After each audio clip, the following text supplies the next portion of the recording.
This is Between Hooksets. I'm Jason Walter from In Through the Outdoors with my partner in slime, Kurt Underhill from the Fishing Crew. All right. You did the 3, 2, 1. That's going to be the very first episode you didn't do a hook set. No. You forgot your hook set. That would probably be the very first episode. You're right. I was so tight. I was so tied up in podcast fish.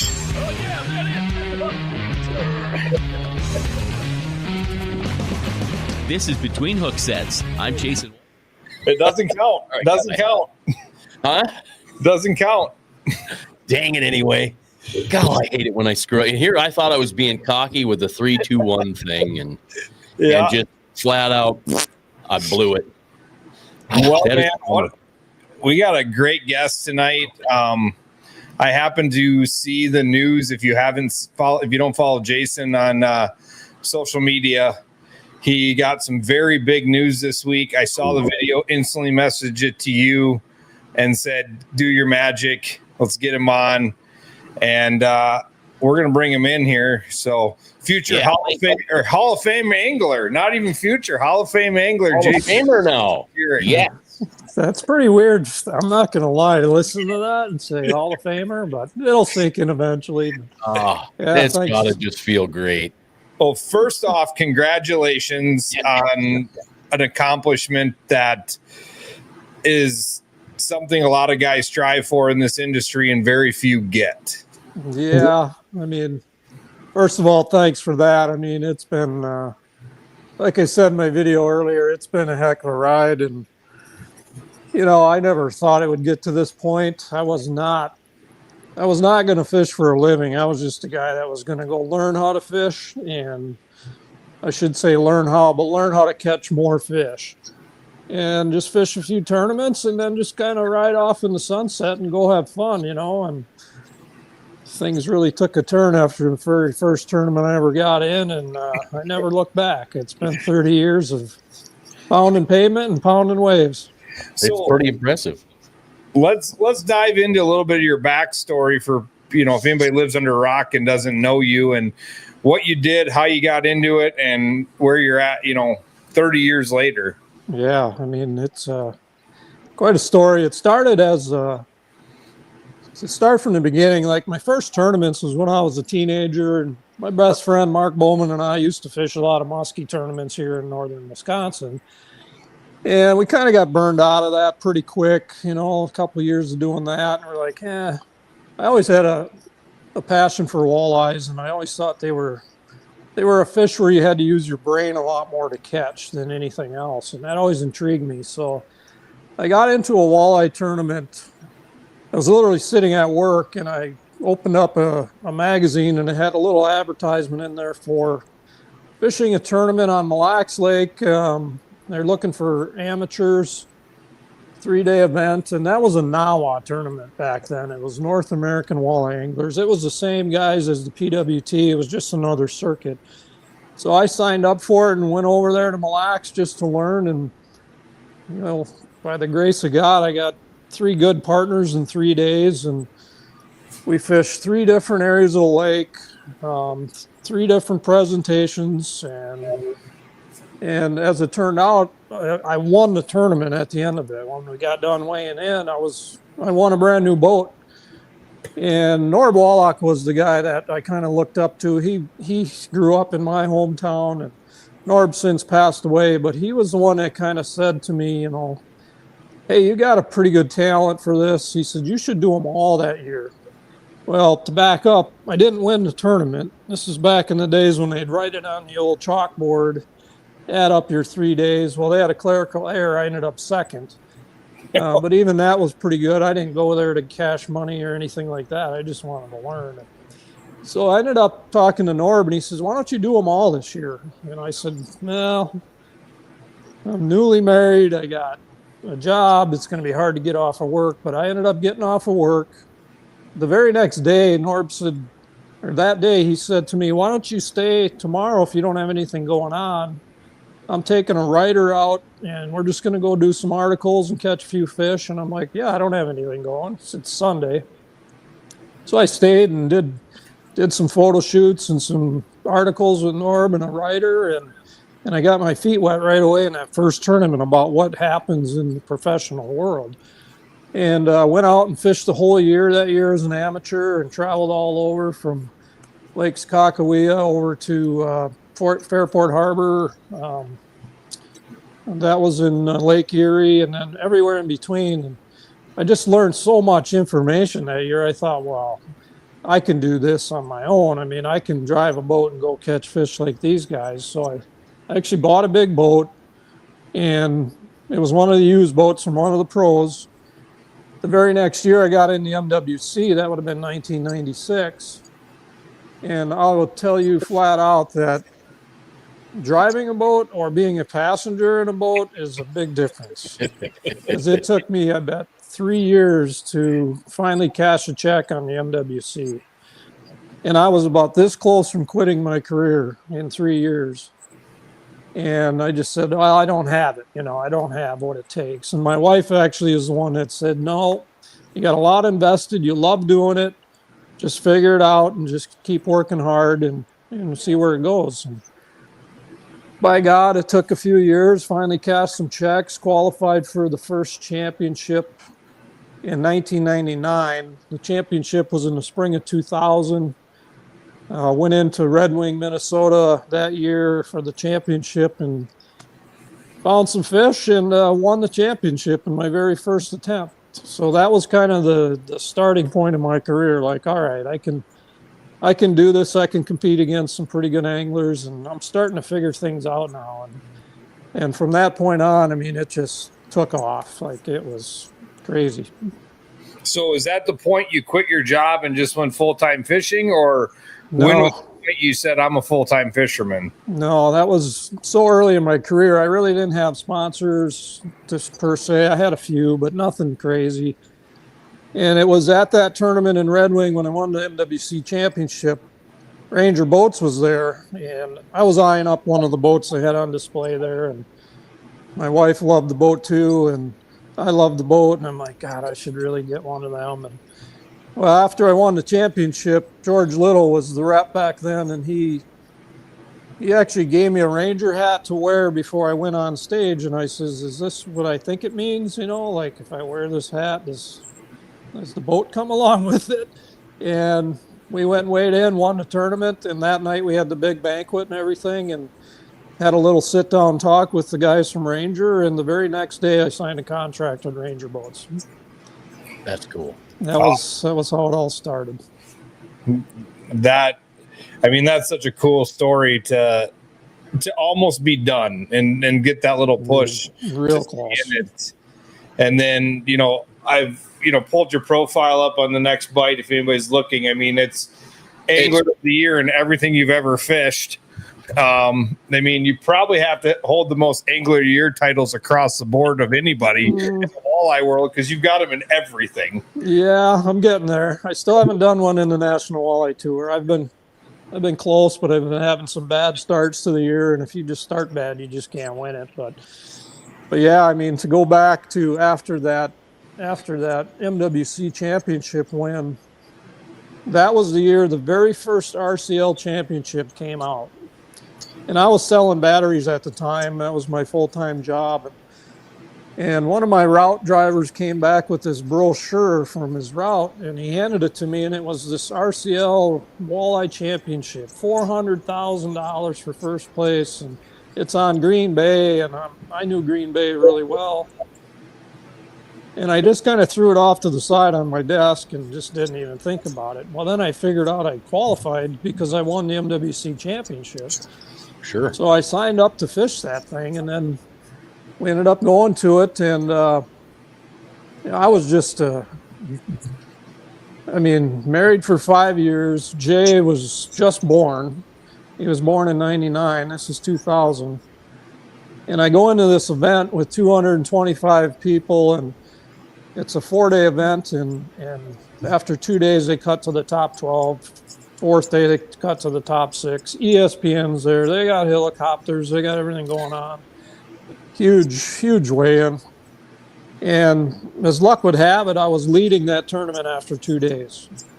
Now, mind you, I'm pretty new into this thing. I just won the championship. I'm like, what's going on?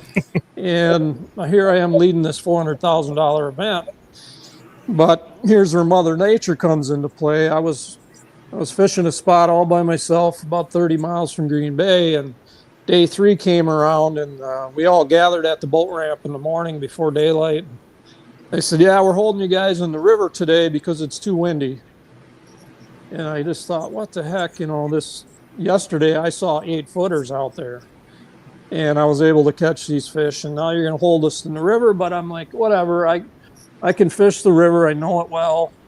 I'll qualify for the 4th day, and that's what I did. I was in 6th place after 3 days, so I made the final day, and then I'm like, just let me go back out to my magic spot out there. And sure enough, day 4 comes, and we gather at the ramp, and they said, same as yesterday, guys, it's too windy. We can't go out in the lake. We're going to hold you in the Fox River. And I knew right then and there, I'm like, well, I'm not going to win it. I don't have the winning spots. And it just killed me, because I went from, having the winning spot for $400,000, which is life-changing back then. And right.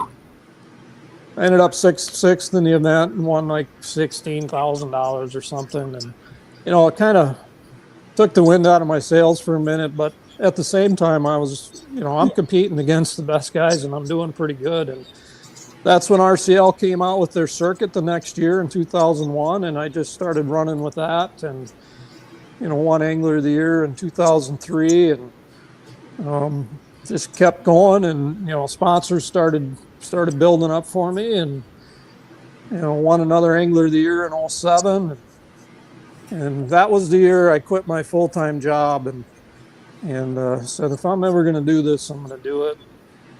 That was when I finally committed, and at that time I was working for Gander Mountain, so I switched jobs just because I needed more time off to fish all these events and travel. And my boss at the time at Gander was Tom Keenan, which most people in the industry know him. He's a Hall of Famer too, and I fished against Tom, and also he was my boss, so it worked out great, and he allowed me the time off to fish and pursue a career, and everything's been pretty good since.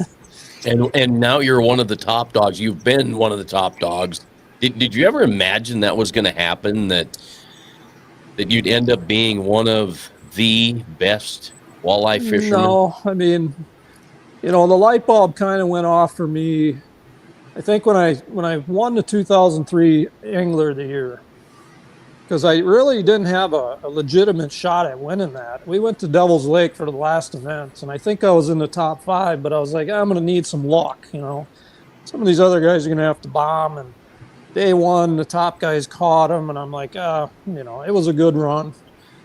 And then all of a sudden, day 2 come, I caught them again, and then the top guys didn't. And then we went out the 3rd day, and I secured my Angler of the Year title, and I'm like, holy cow, this just happened. That was kind of the moment where I'm like, yep, I got this stuff figured out now, and I can compete, and I think I might have a chance of doing this for a living. And that's where I really stepped it into gear. And I did a lot of things behind the scenes that most people didn't, they don't see, they don't know about. Just, when I was getting my butt whooped in the MWC for 3 years, I didn't just drive home. I stayed around. I watched the guys that did well. I listened to them on stage. I got to be friends with them. I got to talk to them. They'd give me some pointers on what they did. Just little learning things. Even when you're just fishing terrible, just learning from somebody. And that's kind of how I took that approach, and just kept going along with it. And I mean, I took notes. I got a notepad that's 2 notepads over on my workbench that I kept notes from 2000 until 2009, I believe. And I got pages and pages and pages of waypoints and notes and conditions and who won and what they were doing and what I did and what everything you could imagine. And, just trying to learn everything I possibly could and keep that in the old hard drive up there until, I could take advantage of some of them things. And, just that's the things you have to do to get to the point where you can be successful and be consistent and win stuff. And that's the way I approached it. Are you ever going to let people see those notes? Because I think there are a ton of us that would love to. I thought about that the other day. I showed some of my guys I traveled with. I showed them the notebooks, and they couldn't believe it. Some of them are kind of waterlogged, and ink is kind of spread around a little bit, but you can still read them. And but there is some stuff in there that's pretty cool. Now, looking back on it, have I ever really used that stuff and taken advantage of it? Not really, because we all know that things change every year. Yeah. If you're going to Lake Erie April 11th and you won the tournament, I guarantee you if you go back next year on April 11th and you fish the same tournament, those fish will be nowhere near where you got them the year before. So a lot of that stuff is irrelevant, but there's some pretty cool things in there. So let me ask this. I don't want to get too much off the subject of that. Looking back at your 25 years ago when you got designated to the Fox River, what do you think you'd tell yourself now? Because you're probably pretty disappointed in that.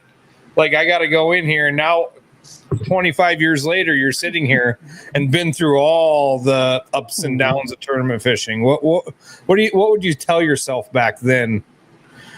I wouldn't do anything different. First of all, if I would have had to fish that day tomorrow, I would do the same thing, minus the live scope now, which we got. But that being said, I knew that river really well.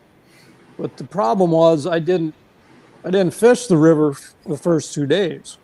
I was out in the lake, and there was guys that had fished the river, Scott Glorvigan, who ended up winning the tournament right at the dam in Fox River. I spent, I don't know how many nights from dark till daylight out there fishing when I was young and dumb.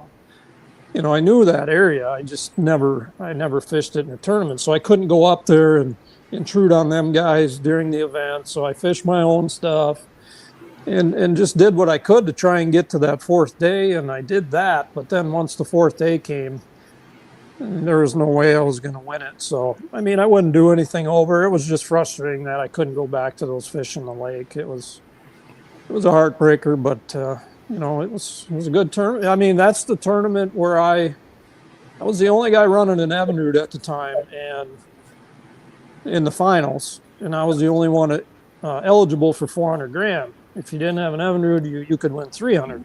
So that's where I met all the people from Evinrude, and they got to know me. And, the next year I signed a deal with them and got the ball rolling. And so, that's kind of how that whole thing went down. And, it was disappointing, but at the same time, Evinrude's the reason I quit my full-time job. Yeah, right. It worked out the way it was supposed to. Exactly. Well, and that's what I was getting at is you're probably super disappointed in that event at the time, but looking back on it, it was right. It was meant to happen. It was meant to be the way it was. And winning it would have been cool, but man, it opened so many doors for me and, allowed me to do it now for a living. Interesting the answers you get when you're not looking for them, right? You Exactly. want that instant answer on, want to win that tournament. Why didn't I win that tournament? And then all of a sudden the answer comes and you go, wow, I couldn't have planned it any better. There's been, I talked to my son Jay a lot about fishing and the mentality and things and why they happen and just the whole fishing game. And I told him, because he had a chance to win an Angler of the Year this year, and I'm like, I'm going to tell you flat out, Jay, I've had 5 opportunities, like legit opportunities to win Angler of the Year. And I've only won 2 of them. But I said, the 2 that I did win was when I didn't expect to win. It was the 3 where I thought I was going to win where I didn't. So if it's going to happen, it's going to happen. So just go fishing, man. It's just, right. If it's your time, it's your time. And if, Mother Nature doesn't want you to do something, that's fine. When I look back at championships, the same thing. I've had leads in championships where I'm like, I got this. I've got a 7.5 pound lead in the Quad Cities. That's a huge lead. And I end up losing it. And, it's heartbreaking as heck, man. You only get so many opportunities, but the next time it comes up, you win it, and you win it by catching a fish on your way back to the ramp that seals the deal. And it's just so much sweeter when something like that happens because you've been through the heartbreak before. And now it's like, all right, this is finally came together and it's all meant to be. And, just it's so many ups and downs in this game, but you just got to roll with the tide. You're going to have your ebbs and flows. If it's going to happen, it's going to happen. I've told so many guys, like Gov Cup guys and other guys that fish my stuff, that are always the bridesmaid, right? I can name a handful of these guys that they tell me I can't seal the deal. And Chris Haynes comes to mind. He got like 2 seconds that year. And coming into, I said, Chris, when it's meant to be, it's meant to be. And everything is going to go right. Even if it goes wrong, you're not going to think about it. He goes out and wins the Gov Cup that year. He looks right at me and goes, "You're 100% correct." Yep. He goes, just like it was meant to be. You know, like I told you, dude, like don't get down on second place finishes, and don't get down on the top 10 in the Gov Cup. When it's meant to be, it's meant to be, dude. It happens all the time. I mean, there's everybody that doesn't win a tournament could tell you about what went wrong, or their fish moved, or something happened, or the guy that won, he's always got a story. He doesn't just land on them and, oh my God, I caught him one after another. And, they stumble into something, or, something always happens. It's never like you think it's going to be. So you just got to go out, and if you keep grinding and grinding, you're going to win your fair share if you do the homework and just keep fishing, man. I mean, that's the key, and that's for just regular average fishermen, fisher people, however you want to label them. Yep. You can't catch fish unless you're fishing. Yeah, you got to be learning when you're out there. I mean, there's guys that fish a lot, and we know who they are. That they're just they're just out there. They're having a time, and they're never in the top 10, but they're out there, good people. But the guys that put their nose down and figure things out and take it serious, they'll have their time when they can hoist some trophies. There's no doubt. Well, and I tell these guys that look at going to the National Walleye Trail or whatever, and I'm like, the highs are high, guys, but the lows are lower, and it's how you survive the lows makes you into, a Hall of Fame angler like yourself. Because, we can look at all your stuff, but there was probably years that you were like, oh, what am I doing out here?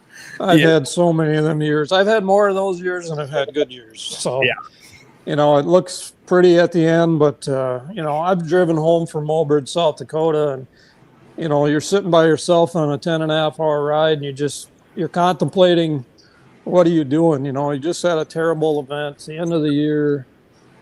Why am I doing this? But at some point you come back to reality, and you've got a wife and kids at home, and, it's not all about fishing. It's just, it's a job for me, but at the same time, you can't get so low that it just takes you out of the game. You're going to lose fish. You're going to not be able to go back to your magic spot because they held you in the river, but it is what it is, right? You did leave Mobridge happy. I know for sure one time, right? And there it is, 2016. Yep. That was literally, I think it was 2 years after I had that long drive home, when I was just mentally spent and just like, I don't know if I should keep doing this. Almost 2 years to the day, I was in that same town when I hoisted that trophy, and the drive home was completely different than the one 2 years before that. So, I love that. It means more to me now, because I'm in Mobridge. I mean, I'm right here. So it means more to hear you talk about that, and to know that this is one of the sites that is endeared by many anglers for tournaments and winning tournaments and big walleye. Yep. And coming back, Masters Walleye, the National Walleye Tour is coming back. Correct. In May next year. It's in May next year, yeah. It's I get asked all the time by people, and hey, where's your favorite place to fish? Is it Canada? And I'm like, I haven't been to Canada since my honeymoon. I'm like, no, it's Lake Oahe right now, Mulbridge, South Dakota. I mean, anywhere up and down that river stretch is, we all know it as fishermen. Right, it's pretty good. And it's fished really, really well. I mean, little Bo Schilling weighed 61.50 Right.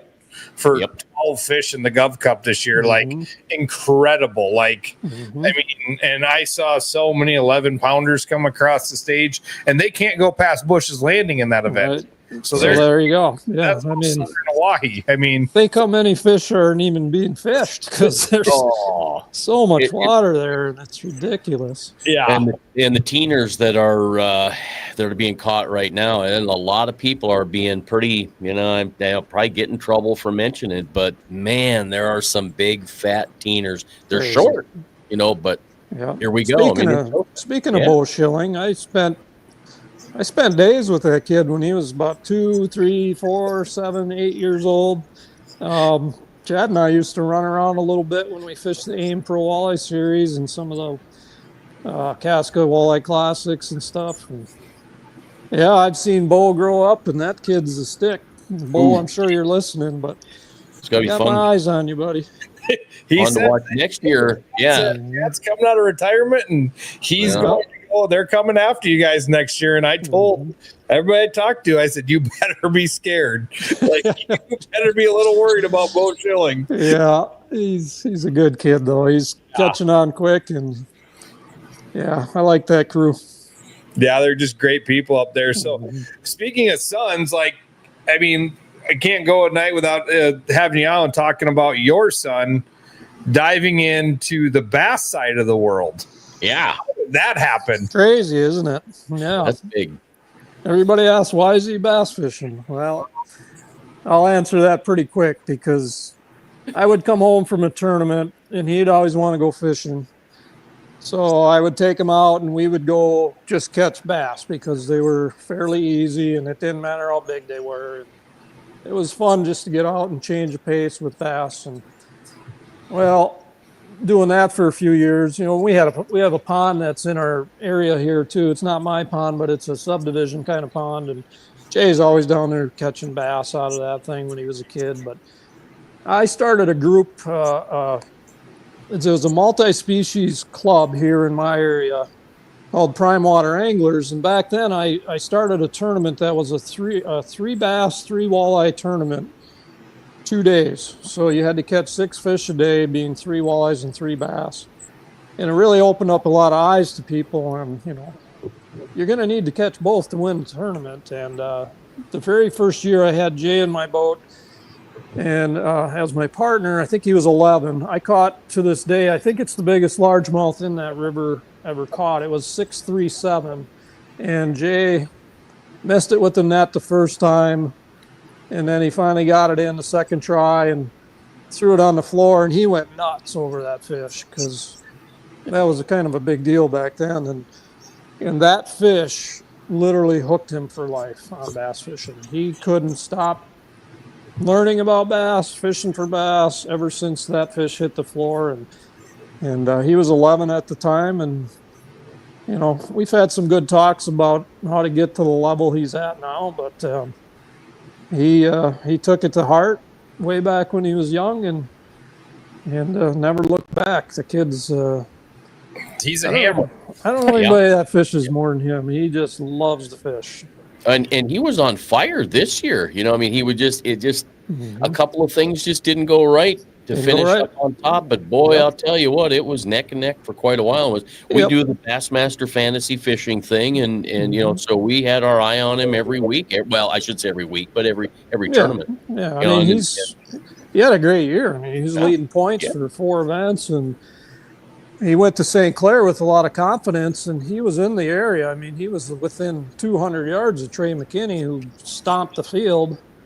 And Jay just said it was just one of them deals. I couldn't run across a big one, and if I did, I lost it, or something just didn't go right. And I said, hey, bud, it's fishing, man. It's not always going to be top 10 every time, so you just take them as they come and just keep working at it. So yeah, he had a great year though, finishing the top 5 in points, and he's ready. He's fishing.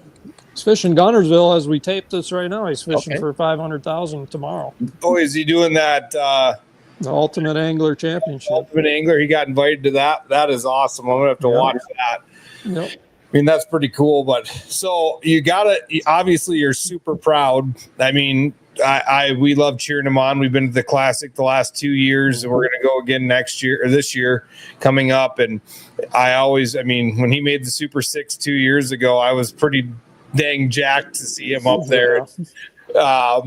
But you also got to be happy he's not fishing walleyes against you. Yeah, true.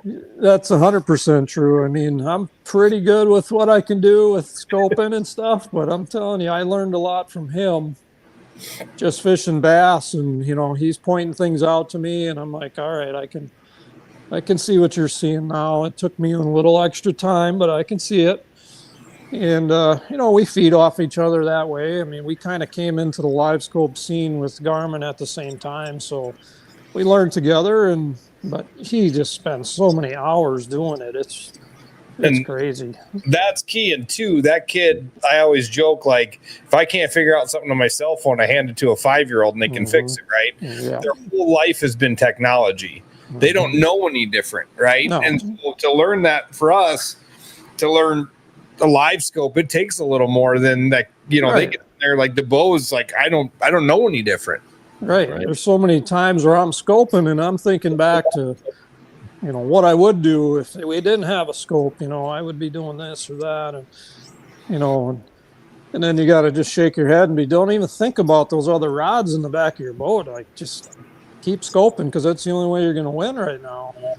You can predict the size of the fish you're going to catch rather than hoping and poking when you're trolling around and stuff like that, trying to catch a big one. You can't keep it away from the little ones, and it's just not a good way to win. But yeah, it's interesting right now. Things have changed a lot in the last 5 years in both the bass and the walleye world. So are you getting that whole thing? Are you getting secret bass baits from your kid to try on the walleye circuit? Because we are pretty much like fishing bass. Like, a lot of our techniques we've gotten from bass for life. Yeah, well, let's face it. I mean, we gave them the jig and minnow, the jig and plastic. Yeah, we've been throwing that forever, and them guys finally caught on to that with scope. But no, there's not too many things that we cross over with, or he's given me, or anything like that. The walleyes are a little different creature than the bass a lot of times. Yeah, I saw a lot of bass on Green Bay when I was out there practicing for the championship this year, and they don't really eat our walleye stuff like you think they would. Even though you got a real crawler on there, it's really weird that they don't eat it better than they do. Until you come to Lake Hawaii and you drop a creek chub down, you can't keep them up. It's all about pressure. If the lake's got more pressure than normal, they get pretty smart. But Hawaii still has fish that probably haven't seen too many baits yet. I would say, there are a few, especially big bass, that have been left alone. And I wonder, now that we're getting into this time of year, in 2023, we had the record walleye. Aaron Shuck had that at 16 and a half, and then Keith Pazur's almost 18. And everybody talked about the fact that, that record isn't going to last long. Well, here it is. It's 2 years later. Right? Yeah. I mean, things got to be right to catch a world or a state record. Like, conditions got to be good, water clarity, weather, everything's got to line up. And then you got to get them to bite and then get them in the boat. It's just not. It's not every year that stuff happens. Yeah. So going back, like you said, you signed with Ranger.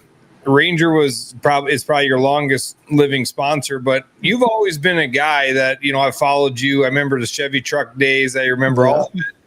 You've kind of been the guy that kind of sticks with your sponsors.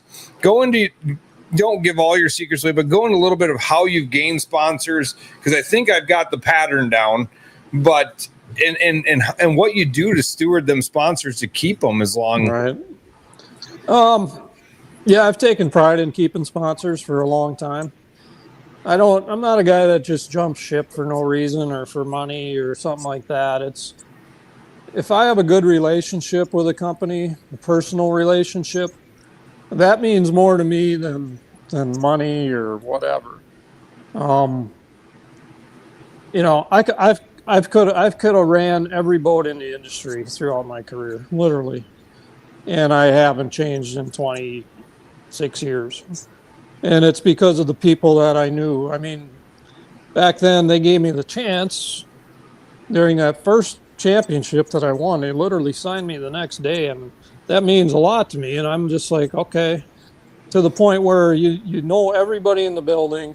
I can drive down to Flippin, Arkansas, walk in the offices. I bring my mom down there. I brought my dad down there. You know, it's just a family deal. A lot has changed since then. You know, the offices are in Springfield now, but, you know, it's the same place they build the boats, and I still know the same guys on the loading dock, and that means a ton to me. I take pride in that, just keeping relationships, and eventually it's going to come around. You know, you're going to get rewarded for it, and I have through the years. So you had a good year this year. What's that? You had a good year this year. You I had a decent year. With the way the year played out? I'm very disappointed in Lake Sharp. The very first event of the year, I had a decent practice, and I was pretty confident, hard, though. Yeah. Knowing I could probably take a top 20 with what I was on, and everything completely changed. And I just couldn't dial it in quick enough on day one, and I threw back the first 4 keepers I caught, which was, looking back, was kind of dumb because you could have 8 in a boat and keep 5. But I was confident, and next thing you know, it's noon, you got 1 fish in the box, and now the current's not even there anymore, and you're running up the river to go find current, and, you know, this just dumb mistakes. And but ever since that tournament, I had a great lacrosse. I had a really good Alpena Lake Huron event, and then Lake Erie was pretty good to me, and, you know, the championship was pretty good if I would have been able to fish, you know, on the last day, but just missed the top 10, and, you know, we'll take it. I mean, it wasn't great, wasn't terrible, but looking back, Lake Sharp, should have kept a few fish and whatever. It can be that way, dear, right? Yeah. You got to figure out something completely different. It's it was disappointing, but what do you do? Next year's another year. Yeah, I told a bunch of guys, I said, this is the weight you're going to need. And I think I can't remember what I said. What did I say? 14 pounds a day or something. Mm-hmm. And I go, you're going to need like 14 pounds a day. And what's going to happen is somebody's going to bang like an 18-pound day, and then they're not going to be able to follow it up. Well, I didn't expect a 21-pound day. Yeah, Bobby Curl, jeez, man. Do that, right? But I'm like, somebody will get a big one, but they're going to need to follow it up with a decent day too. Yep. I was almost dead on for weight, and I'm like, this is, you know, it's sharp. I mean, somebody's going to bang a big one, but you're not going to see a lot of big ones come across the stage. And I never would have guessed. Well, Bobby Curl would have got it done with. Yeah, Bobby Curl. Known him forever, and it was kind of funny when he brought in that bag, because I kind of talked to him a little bit afterwards, and he's like, dude, I had no idea. He goes, I was looking for 8 pounds, and I'd have been happy. He pulls in 21, catches a 9 and a 7 or whatever he had. I'm like, jeez. But good for him. I mean, somebody's got to get lucky. Somebody will land on him. So in all your years of fishing and all the different circuits you've been in, what do you think the state of the walleye industry is? And I know we can go down the bass side with, you know, it's the bass side has its problems. The walleye side have its problems. Mm-hmm. What do you think the state of the industry is going forward? And then what do you think the glory years were? Yeah, I mean, starting out with talking about where we're at now, it's decent. It's not where it should be. It's not where it was even 5 years ago. There's a lot of, how do you even say it? There's a lot of fluctuation going on right now. There's a lot of companies that are getting bought, and different owner groups and investment groups. And that's a hard part for guys like me that do it for a living, because we're always having to deal with new people. And you almost have to start over with these people. But, you know, we work through that. The tournament world is kind of, I don't want to say flooded, but there's so many opportunities for tournament guys to go fish somewhere right now. It's not like it was back when I started. There was only a couple good tournaments that were out there and things you could make some money at. But now you can fish any state, anywhere, a full season. there's leagues everywhere. There's stuff going on. And it's, there's just a lot of people fishing. And when you got a lot of people trying to, not everybody's trying to make a living in the sport, but there's a lot of them that are working their way through the ranks. And I know a lot of them. I talk to a lot of them. And, the market's flooded. I'm not going to lie. The market's flooded, and that pie is only so big, and you start cutting it into pieces, and the next thing you know, you're only getting a couple crumbs off the side. It's tough to make a living. So, the industry it's just flooded with anglers, from the social media anglers to the tournament anglers to YouTubers, all the guys that do it now try and make money at it. It's just overwhelming, and it's a lot different than it was in the glory years. The glory years was, it was 2000 to, well, even before that, back when the early days of the PWT, I've heard the stories on contracts and different things that happened back then. That was a good time. That was when I just got started, so I wasn't into it, but 2000 to 2012, pretty good stuff. I'm not going to lie. I mean, I was with BP as a title sponsor for 3 years, and BP exited the FLW, and then I got the Chevy contract for another couple of years. I mean, things were pretty good. I'm not going to lie. That was. You had it to yourself. You guys had it to yourself, right? You really did. You had the whole industry to yourself. So you look back on those early years in the tournaments. What were the young ages back then? Because right now we're staring at 18, 19, 20. A lot of young guys now. It wasn't like that back then. I mean, I remember when I first started, and the big name guys, them guys were in their 30s. Some of them in their 40s. And back then, it seemed like the guys really escalated their careers in their 30s, and they made hay in their 40s. Like, that's when they made all their money, endorsements and tournaments and all the stuff. And now you might as well take that number and cut it in half. Like, yeah, right. The 20-year-old guys are doing really good, and they're going to be making hay when they're 30 versus 40s. So that's where we're at there. But good for them. I mean, I wish that was there when I was younger. It took me a long time to make an income where I could say, yeah, I'm going to do this for a living. So, well, you might be an exception to the rule because you're used to doing some TV stuff, right? I got to pop that up there, the next bite. But for like a guy like me, I'm a radio guy. So this whole video thing freaks me out. It's different, isn't it? Yeah. It is. Yeah. It took me a long time to convince him we're going to do a video podcast. He didn't like that. Huh? All of a sudden, it's hey, let's do a live here. Let's do a live here. Like, and all of that influencer stuff that comes natural to these kids because they're TikToking to their friends and they're running through that and like, look at this and like, how are they doing that? And so it has become a young person's game, if you want to call it that. Yeah, and those kids are good at it. I mean, the first few times I had a camera in my boat, I'm not going to lie, I was a little shocked, and I didn't know what to do with my hands. One of them things. It was right. Yep. I'm just trying to catch a fish here, and you're asking me questions. But eventually you get through that. It's no different than doing a seminar or shooting a TV show. Once you do it enough, it's second nature, and you just roll with it. So, but yeah, TV's been a big part of it.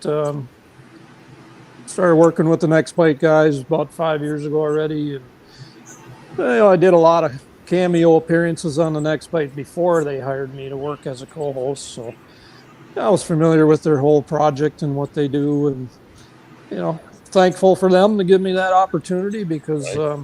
Starting your own show is something I thought about a lot over the years, and it's expensive. It's very time consuming. And as the years rolled on, you realize that it's probably not the right way to go in today's day and age. You can do this stuff on YouTube and probably make just as much money for a lot less money.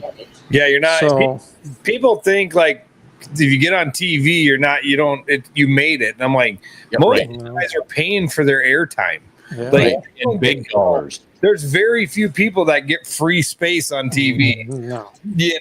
I mean, I'm really good friends with Benny Spies and sitting down and listening to his stories of, how much it was costing him to produce Gun It.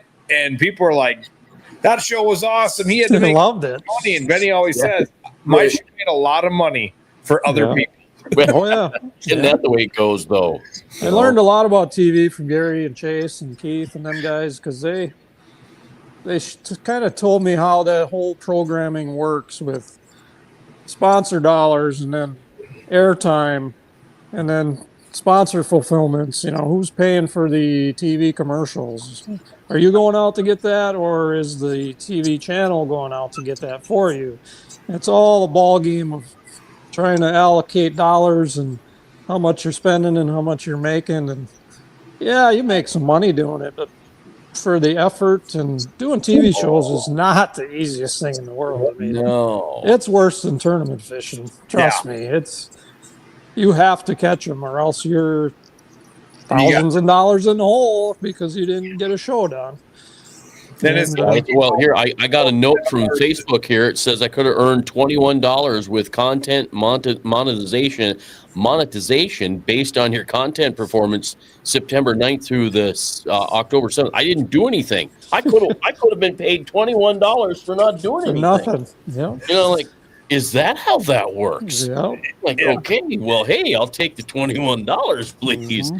It's amazing with the fishing tournaments that we do, and you will be able to attest to it. You can't trust that a microphone worked last week and it's going to work this week or whatever. Right. There's always something there that you have to deal with. I ran that tournament at home here for a while, so I understand the whole tournament director setting things up, getting all the sponsors involved.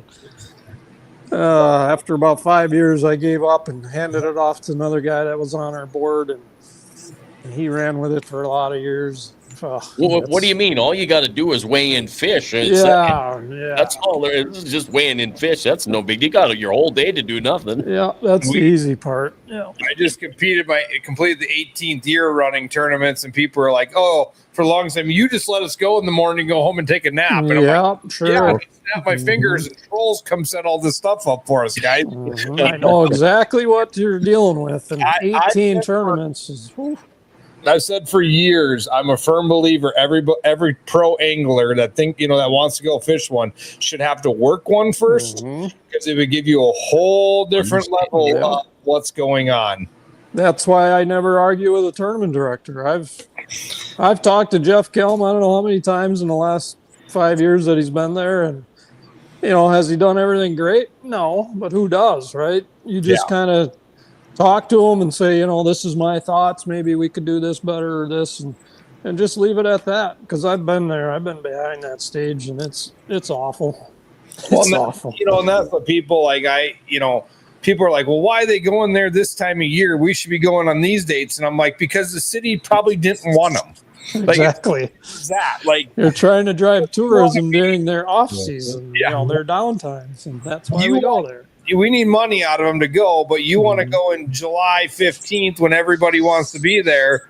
Yep. They don't want you there. They'll take you in October. Yep. A lot of stuff goes on behind the scenes. You got to know. There's so many games of that, of why we going here and, why they going there. And I'm like, guys, I don't agree necessarily with their schedule next year. Personally, I don't like Green Bay back to back. Not a big fan of that. I think there could have been some more effort put into finding a different location, but I also understand why they're at places at certain dates. Yeah.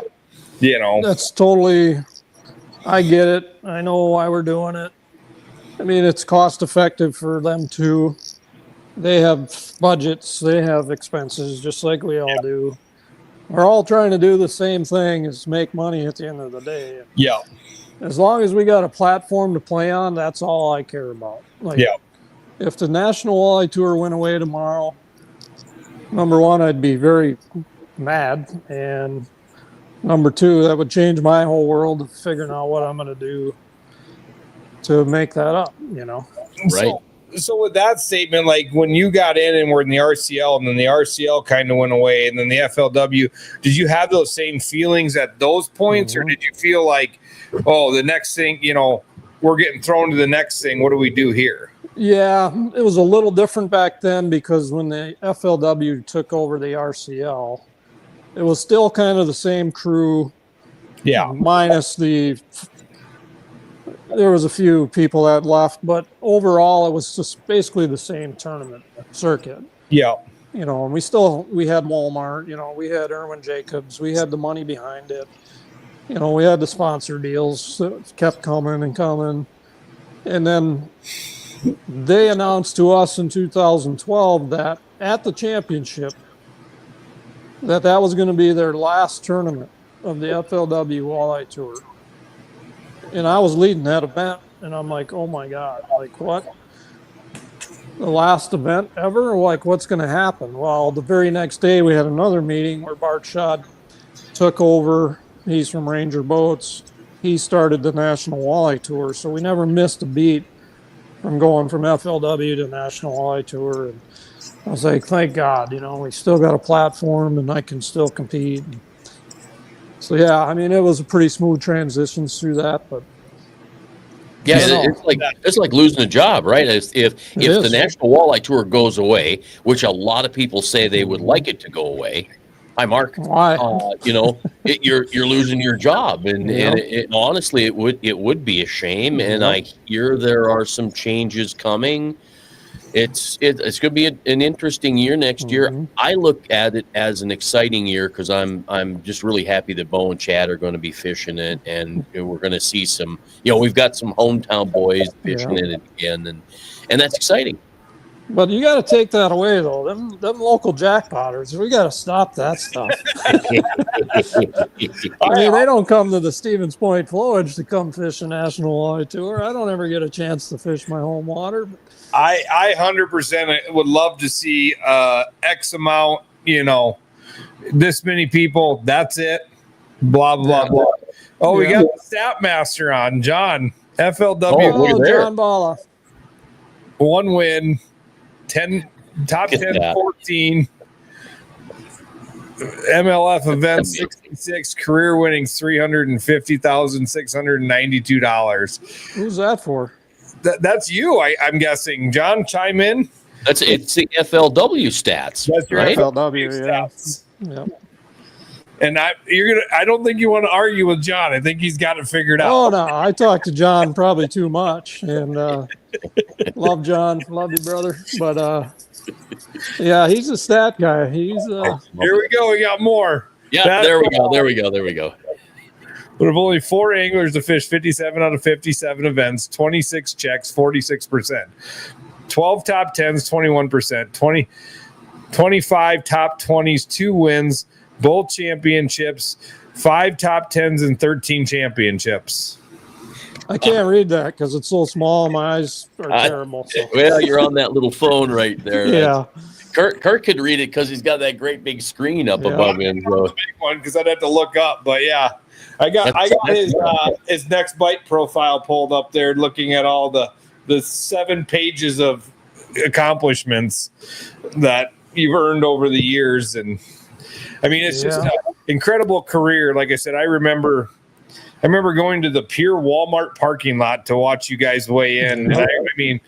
I like I said, I remember the RCL days when it was on Lake Sharp.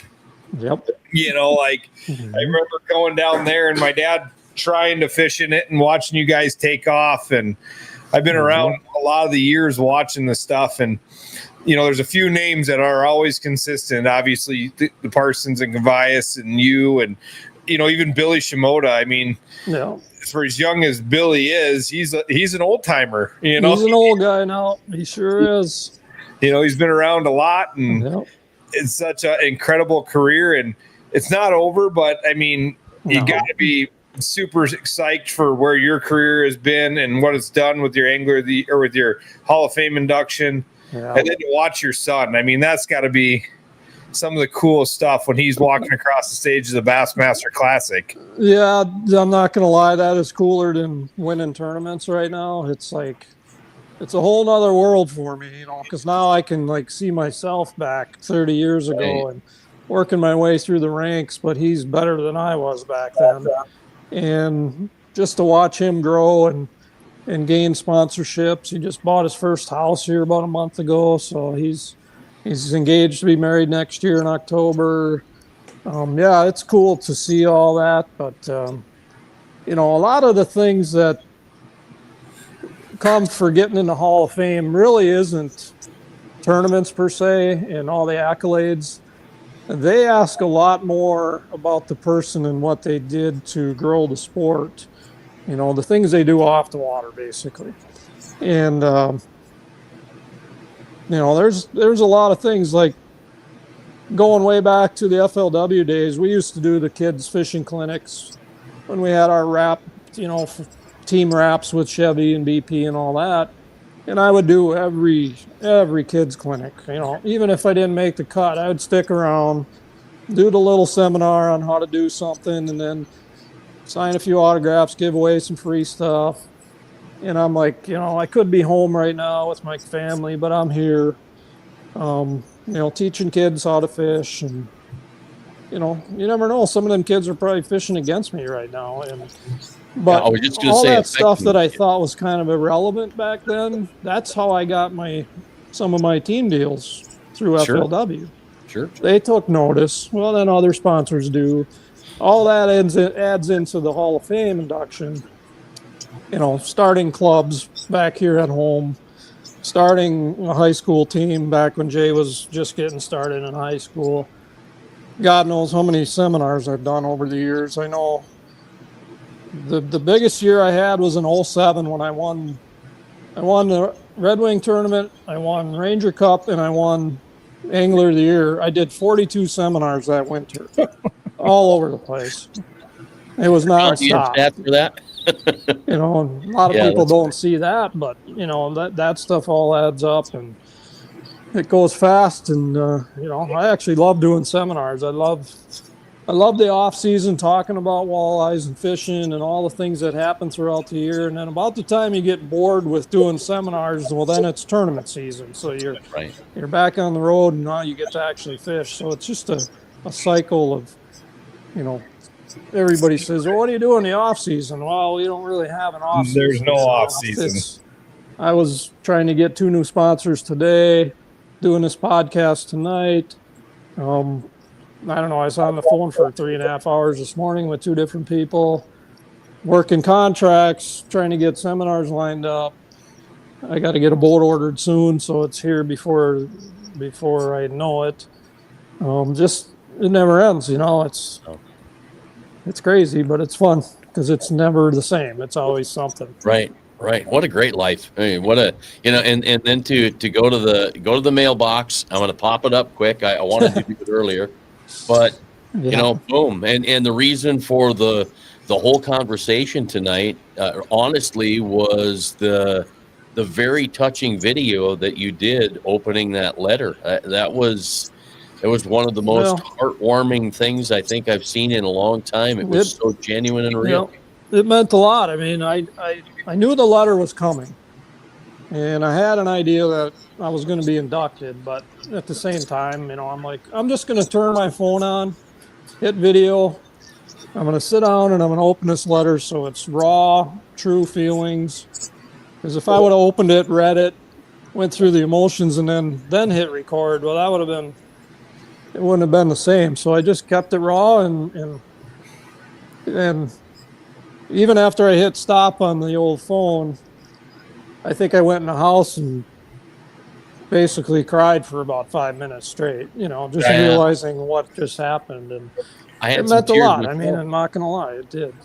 Yeah, well, it was, I never met you in person, and I know who you are, obviously, but that video, I think, brought us all in, and I think Kurt was affected the same way. And we're, my eyes, as a matter of fact, my eyes are watering a little bit now. It just, the joy in it it's amazing. And it's fun to feel that. Yeah. People love seeing the real stuff, the person behind the scenes. And I'm a real person, man. I got emotions too. And right. I've driven home crying from a tournament. I've cried because my kid won a tournament. You know, I'm not going to hide emotion. It's just part of who I am. So that's good. That's me too. And that's just it. Like watching that video and knowing what it took to get there. It's not just something to hand out, right? Like you said, kids seminars, always staying behind. I mean, I'm sure there was times you were helping put up flags and tear down stage. Oh yeah. Whatever you had to do, and that didn't go unnoticed. What you thought was maybe a waste of your time or minuscule back then all came to this. It all came down at one time, pretty much. Yeah, there was cool. A lot of emotion about just little things. Like 2011, I was at the first tournament of the year in Lake Erie. We were doing Chevy night at the dealership. It was the night before the event. And I got a call from my wife, Jody, who we've been married for 31 years. She says, I got breast cancer. And I'm like, I'm right in the middle of Chevy night. Well, I said, do you want me to come home? You know, and she's like, no, you just fished the tournament. We'll deal with it when you get home. Well, obviously I did terrible in the event. Like I was not into it at all. And got home. We took care of everything. She's fine. She's never had a relapse since then, and everything is good. But just things like that popped into my head, and you know that's why you saw some emotion there. It was a lot of memories. I mean, a lot of sacrifices we don't talk about, right? A lot of bumps and bruises and stuff like that. We do have a question before we pop off, and Jason, I'm gonna let you read this one from James Campbell Jr. What's your best advice to set yourself up to help kids to Ling run? He said besides spell check is the next comment. Oh, I did. Something you could do now. Fished 2 National Walleye Tour events and 3 years ago, but trying to find those sponsors is very tough now without connections. So what do you do to help in the future? Thanks, Jason. A hell of a guy. Yep. Did you say that was James Campbell? Yep. Yeah. Yep. Hey, James. I know you well, buddy. I spelled you. I know everybody, it seems like. But, you know, do as much as you can. The things that you think are the least beneficial to you are not. Somebody's always watching somewhere. Anything you can do, you know, tournaments are fine. I always tell Jay, don't worry about sponsors, just catch fish, because he was fairly new just a few years ago. You catch fish, things will fall into place, and they did. But at the same time, do the right things to get there off the water. You know, be a good guy to everybody. Be yourself. Some kid comes up and wants to talk to you, but you want to go home, stay and talk to that kid, because you don't know who that kid knows or who his dad knows that could get you a sponsorship down the road. It just never ends. So just do as much as you can off the water to benefit not only you, but your potential sponsors, because I could talk for hours on how I found some of my sponsors to this day. And you would be shocked at where I met them or who they talked to, because they ran into me somewhere where I never expected it. So do as much as you can on and off the water. And, you know, if you start catching 5 good fish every time you go out, boom. Tournaments still matter, guys. I don't care what sponsors say or, you know, you need to catch fish and be consistent, and things will fall into place. And James, I guess I would add that maybe don't rely on spell check on your resume. That might hurt you a little bit. You know what? We all have that problem, right? Spell check. You're doing stuff in a hurry, and then just right when you hit send, it's different. It's not what you said. So Tom went. Good to hear from you. Oh, you want to read that one? I can. I'm just going to say hi to Tom, a true professional. Thanks for being part of keeping the walleye industry viable throughout the years, JP. Yeah, Tom, appreciate you, brother. You're one of the best, and I've learned a lot from him over the years here sculpting, and he's always open to. You ask Tom a question, he's going to give you an answer. And he's not going to blow you full of smoke. And love that guy, and obviously he's proved that he's one of the best. And It's got a lot of good things coming down this road. I want to touch back on your comment that you made, or your answer to James's question is, I've got a good friend, and he always says, we don't do it for recognition. We do it because it's right. And if you live your life by doing things that's right, the recognition will come. Even if you don't want it, it will come. Yep. I'm not a great quote remember guy, but that is a good one because it's exactly spot on. I couldn't say it any better. Yeah, we don't do it well. We do it because it's right. And that's, ever since I heard him say that, I'm like, that's why we live the life. And, things even on the water, like, there's many times when I could have moved in on somebody, or I've had guys move in on me, but I'm not that guy that's going to start to create confrontation on the water. I honestly can't tell you the last time I had an argument on the water about, being in an area or you shouldn't be here or anything like that. And that just comes with be treated like you want to be treated. Right. Treat others like you want to be treated. So, don't do something that you think is not right, because it isn't. There you go. No spell check that time. James, thanks for watching, pal. He watches quite often, and it's great to know that he's there on Wednesday nights, and he's always got a good comment or two. So, yep. Well, Jason, we appreciate your time. Congratulations again.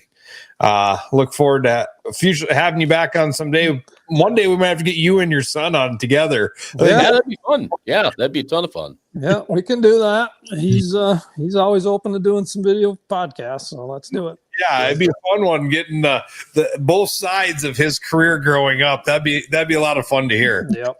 You'd enjoy it. Before February, though, right? They start in February, so I'll get it done by January. Yeah, no doubt. All right, Kevin, congratulations to you too there, pal. You had a good year finishing strong as a co-angler, so that's awesome too. Yep. Jason's been great. Thank you. Appreciate it. Thank you, guys. Congratulations to you. Yep, appreciate y'all. Thank you.